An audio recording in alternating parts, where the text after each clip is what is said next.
এবার মায়ের বাড়িতে এসে যেমন অনেক খাওয়া দাওয়া করেছি, ঠিক তার পাশাপাশি অনেক রান্না বান্নাও শিখে নিয়েছি। বাবা মার কাছে সন্তানরা সবসময় ছোট থাকে, এমনকি কেন আমি কম খাই এটা নিয়ে তাদের অনেক কমপ্লেন। তাই আমি যা যা খেতে পছন্দ করি আমি বলার আগে সবকিছু হাজির হয়ে যায়। মায়ের বাড়িতে আসার পর সারাটা দিন কি কি খেলাম, কোথায় গেলাম সেটাই আজকে দেখাবো। আসসালামু আলাইকুম, কেমন আছেন সবাই? ছোটবেলায় দেখতাম আমার দাদি এই কুমড়ো ফুল দিয়ে পাকোড়া বানাতো। আজ বহুদিন পর আবারও সেই কুমড়ো ফুলের পাকোড়া খাবো। হয়তো অনেকেই এই পাকোড়াটা অনেক বেশি পছন্দ করে। সেই ছোট্টবেলায় দাদির হাতের পাকোড়া খেয়েছিলাম, কত বছর হয়ে গেল এই পাকোড়া খাই না। তাই আন্টি আজকে আমার জন্য পাকোড়া বানাচ্ছে, বাট কয়েকটা বানানোর পরে আমি নিজেই ভাজতেছিলাম। জাস্ট বেসনের মধ্যে বেগুনির মতো করে ডুবিয়ে ডুবিয়ে এটা ভাজতে হচ্ছে। এটা খেতে এত যে মজা, এত ক্রিস্পি, দেখলেই যেন লোভ লাগে আমার। দেখেন আমি কত ভদ্র মেয়ের মতো মায়ের হাতে পাতে সাহায্য করতেছি, মানে আমি এটা শিখে নিচ্ছি আর কি। একটা কথা মনে পড়ে গেল, ছোটবেলায় যখন আমি রান্না করতাম তখন তো তরকারি স্বাদ করে রান্না করতে হবে এত কিছু তো বুঝতাম না। যা পারতাম যেভাবে পারতাম সেভাবেই রান্না করতাম। তো আব্বু কখনোই কোনো কমপ্লেন করেনি। লবণ না হলেও বলেছে অনেক স্বাদ হয়েছে, সিদ্ধ না হলেও বলেছে না মা অনেক ভালো হয়েছে।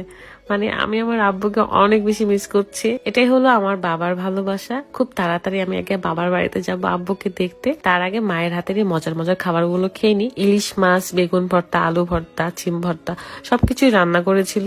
এত তৃপ্তি সহকারে খেয়েছি যে বলে বোঝাতে পারবো না। এমনকি ধনিয়ার ভর্তা, কালাজিরা ভর্তা সবকিছুই ছিল। ইলিশ মাছের এই চাকার মধ্যে তো এতগুলা ডিম ছিল যে ডিমটা ভেঙে আমি এখন খাচ্ছি।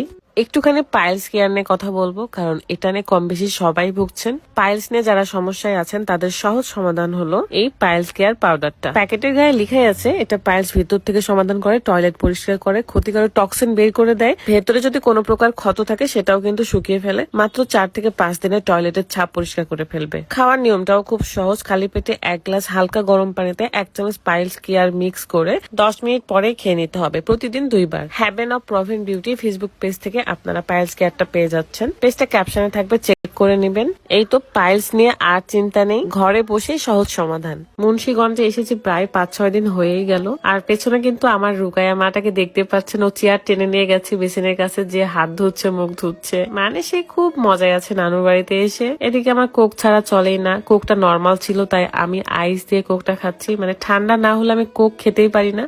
কোক আমার অনেক বেশি পছন্দ, বাট এটা ঠান্ডা হতে হবে। গরম কোক আমি খেতেই পারি না। তারপরে রুকায়া চলে আসছে ডাইনিং এর ওপর, সেও কোক খাবে।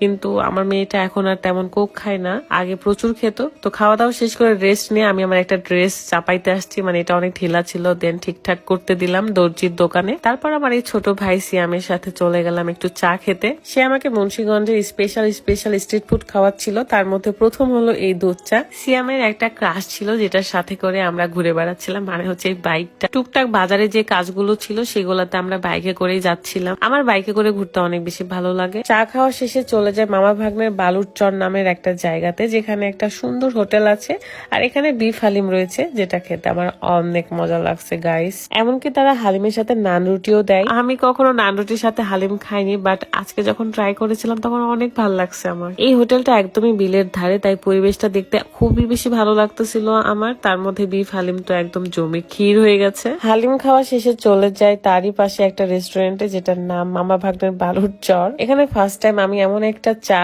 ট্রাই করলাম যেটা এর আগে কখনোই খাই নাই। একে তো মালাই চা, সাথে ফ্রুট ছিল, মানে চেরি ফল ছিল, কিশমিশ ছিল, আরো অনেক কি কি যেন ছিল, মানে অন্যরকম একটা টেস্ট এটার। নতুন নতুন জায়গায় নতুন খাবার ট্রাই করতে আমার ভালোই লাগে, তাই আসলে খাওয়া। এই যে দেখতে পাচ্ছেন কত কিছু আছে ভেতরে, এই ঘটিতে দিয়েছে জন্য আরো মজা লাগতেছিল। সিএম আমাকে মুন্সিগঞ্জের বেশ কয়েকটা জায়গা ঘুরিয়ে দেখেছে, আমার অনেক ভালো লাগছে জায়গাগুলো। আর সবচেয়ে বড় কথা, মুন্সিগঞ্জে এসে এত এত এত মানুষের ভালোবাসা পেয়েছি যে বলার বাহিরে। থ্যাংকস সবাইকে যে আপনারা আমাকে এত ভালোবাসেন, এত সাপোর্ট করেন। Thank you so much. তো আজকের এই ভিডিওটা এই পর্যন্তই রাখতেছি। সবার সাথে নেক্সট ভিডিওতে দেখা হয়ে যাবে। আল্লাহ হাফেজ।